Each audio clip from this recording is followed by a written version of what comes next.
What's going on, everyone? Welcome back to the show. So I'm going to do a quick video here. I just want to update you guys on what will be happening in December. There are a lot of things that need to happen. Congress is going to be working. This lame duck Congress is going to have to actually do some work in December. So we're going to talk a little bit about what they need to do. But first off, you guys can do me a favor. Please like the video, subscribe to the channel, hit that little bell notification, and then click all. By clicking all, you'll get notified anytime I post a video. I post daily videos, so by clicking the bell notification and clicking all, you should be getting updated every day. Okay, first thing that I want to talk about is looks like we're going to avoid a railway strike, which is great. This is something that I've been talking about for the last couple of weeks. And although the unions didn't win in this situation, they didn't get the paid sick leave. They were hoping for at least 7 days of paid sick leave, and that was voted down by Congress. Okay, it was voted down by the Senate. And so they're not going to be able to move forward with that 7 days of paid sick leave, but there will not be a strike. Now, when it comes to the railway workers, they can do a slowdown if they want. Okay, it's not sanctioned by the unions, but it's something they can do. So if they choose to, they can work a little bit slower just to show a protest for not getting the 7 paid sick days. So it'll be interesting to see how what happens when it comes to that, because that can also impact our economy. It can also impact our pocketbooks, the money that we have when we go to the grocery store and buy products. If it takes longer for those products to get from point A to point B to the store, then we could end up paying more. And so it'll be interesting for us to follow this, but it looks like this bill will be going to the president and he'll be signing off on this. And so for now, they've averted the strike, and we'll just have to follow the story to see where it goes from there. Okay, now I want to pull up, let's pull up a couple of articles here. And I like to pull up these articles just so you guys know where I'm getting my information from. Now, I do research, so I do look at different articles. I do look at different things to do my research, but I always like to at least have one article in front of you so you can say, okay, well, let me see what he's talking about. Is he really telling me the truth?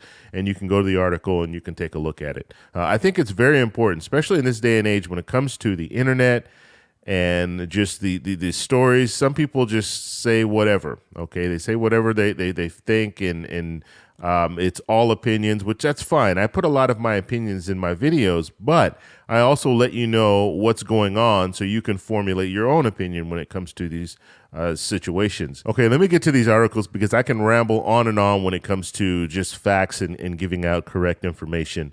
But let's go ahead and talk about this. So this is the Georgia runoff race. So we know this is very important, right? Because, I mean, there are a few different reasons why it's important. Obviously, if the Democrats win, the Democrats already have control of the Senate. So let's start there. But if the Democrats win this seat, then they'll have 51 seats in the Senate, which means it would make a senator like Senator Manchin irrelevant, because he won't have that same power that he had over the last 2 years. And so that will be interesting to see if Warnock does win. If the Democrats do win, then they'll have that cushion so they don't have to worry about Senator Manchin. Well, what does Senator Manchin think about this? Because it won't be an issue anymore. But it will also be, it's also powerful because if the Democrats win, they'll have 51 seats, and this will help them in future elections. Because remember, when it comes to the Senate, they run every 6 years and they stagger it. It's like a third will run every 2 years. And so they're not all running at the same time, whereas in the House, it's different. Everyone runs every 2 years. And so you can see drastic changes when it comes to the House because all the seats are up for grabs. But when it comes to the Senate, it's a much slower process, which means that only a third are up for grabs and the rest will maintain their seats, right? So that's going to be very interesting if the Democrats can actually gain a seat, because that's what will be happening. They would be gaining an actual seat because they had 50 before, now they'll have 51, and the Republicans will actually lose a seat. And so they don't want to do that. They obviously, the Republicans don't want to lose a seat because it's much harder to gain a seat when it comes to the Senate. So we're going to follow this and see where it goes. And one thing I think is important that we need to focus on, the politicians are not coming out to support Walker. They're really not. President Trump didn't come out to support him in the runoff. And we're seeing people like President Obama going and helping out Warnock. But when it comes to the Republicans, you're not seeing that same support. And so right now, Warnock is favored to win. And so on Tuesday, we'll find out if that's correct. And one other thing I want to say, it's pretty funny. I'm getting messages, and I've been getting messages back in November, back in the midterm election. I was getting these messages from both Warnock and Herschel Walker telling me to go out and vote and telling me to vote for them and all this. And I started looking at it, I'm thinking, well, obviously someone gave my phone number to them and they think I live in Georgia. And so I just find that pretty comical. And I do keep track of my identity. You know, I have the trackers and things. So no one stole my identity or stole my credit or anything like that. But my phone number was shared to someone who thinks now that I'm in Georgia, which is kind of ironic because my area code is not an area code from that area. So I would at least think, now people do move. I understand people might move to another state and just keep their same phone number. But it should raise at least a question of, okay, does this person even live in Georgia? Are they even in this area? But that's interesting. Anyway, let's go ahead and talk about the next story here. So the debt ceiling. Now, we've been talking about the debt ceiling. And on this channel, the first video that I put out was probably about 3 weeks ago, talking about this debt ceiling and how they need to raise the debt ceiling. The reason why Democrats want to address this now is because they don't want to wait until the new Congress comes in. Because when the new Congress comes in, the Republicans can use the debt ceiling as leverage to get what they want. Okay, and so Democrats want to get ahead of this and go ahead and vote on the debt ceiling now. And so we're going to have to see if this actually works, if they actually have time to do this, because they have other things, and you're going to see the budget. We'll be talking about that next. They have other things that they need to address. But when it comes to the debt ceiling, that's something that's very important, because the debt ceiling, they need to raise that. And the reason why the debt ceiling is important is because we need to pay our bills, okay? Things that we've already spent money on, we need to pay for those. And if we choose not to raise the debt ceiling, then we'll be in default. And if you're in default, what happens? Your credit rating will go down. So our credit rating across the world will suffer because we didn't raise the debt ceiling. So it's very important that they take care of this. And they want to do it in December. And they only have a limited time. Congress leaves, I believe, on the 21st of this month. They're going to be gone. They'll go on recess, and they won't return. Okay, actually, Congress will be done. That session will be done, and then you'll have the new Congress coming in January. So this needs to get done. So they're probably going to be working into the 11th hour to try to make this happen. But this is definitely something that they need to address. And like I said, we've already purchased these things, right? It's just like you go to a store, you make purchases, and then you have to pay for those items. So we've already purchased these things. We just need to make payment. And so if we don't make payment, that's when your credit. If I go to a grocery store, if I go to a store and I buy all these products and I put them on my credit card, and then a month later they're telling me, hey, you need to pay your credit card off. And let's say it's an American Express, so I need to pay it all off every month. Well, if I say, well, I don't want to pay it, or I'm not going to pay it. Well, if you say you don't want to pay it, then guess what? You're going to default, and your credit is going to suffer. So it's the same thing when we're talking about the U.S. government. They need to move forward with the debt ceiling. All right, now this last story that I want to talk about, this is funding for the government. So we're talking about all these different things, and they all affect us, okay? Ultimately, they will affect us. So funding for the government.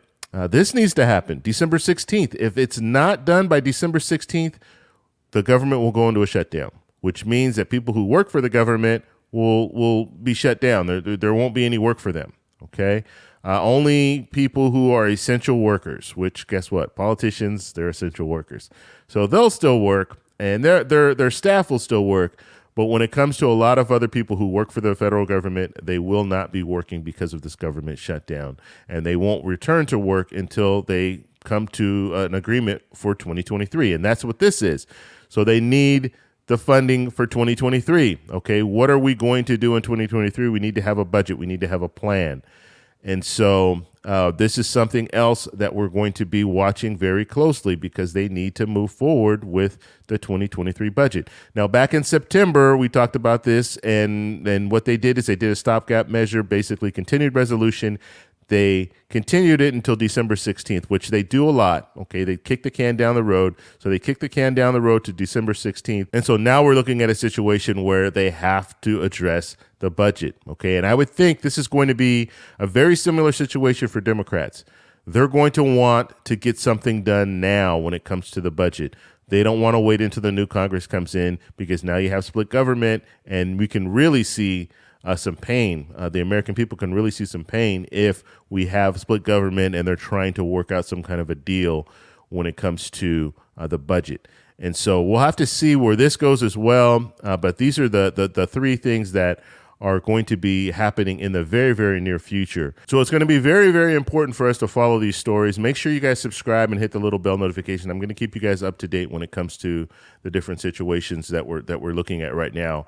And it's going to be interesting. It's going to be very interesting to see if these politicians can actually pull this off and vote on these different bills. They voted on a few bills already, and that's pretty shocking to me that it's a lame duck Congress and they're actually moving forward with some legislation. But they're going to have to get these done. This is something that can't wait until the new Congress comes in. And so make sure you guys follow these stories, okay? If you're not watching me, watch someone else. Watch Mostly Money. I've talked about him before. He puts out really good content. But make sure you stay up to date when it comes to this stuff, because this can impact you financially. I'm telling you right now. If we see a government shutdown, that will affect every American. And you might say, well, it's just going to affect those people who are working for the government. But what about the spending? The spending will really suffer. Okay, so those people that are working for the government, they're not going to be spending the same. They're not going to be going to lunch at these different restaurants that are in the area. And so it can really shut down a city. It can really shut down a state if this were to happen. Okay, so this is not something that we should be just looking at lightly and thinking, well, it's not going to impact us. It's just going to be the federal government. And then also, if you have services, Social Security, I'm not saying that they're going to shut down Social Security. Social Security will still receive their checks. However, you're going to have a limited workforce, which means if you have issues, you're not going to be able to call them. There's not going to be anyone to talk to. There's not going to be anyone to advise you when it comes to certain situations. And there could be a slowdown. You'll still receive your check, but there could be a slowdown in the processing because the federal government shut down. So these are the things that you need to think about when it comes down to it. And so hopefully Congress can move on all these different items that we talked about. If you guys have any further questions, post them down below. If you like this video, please give me a thumbs up. Please subscribe for more. And I'll talk to you in the next one. Bye.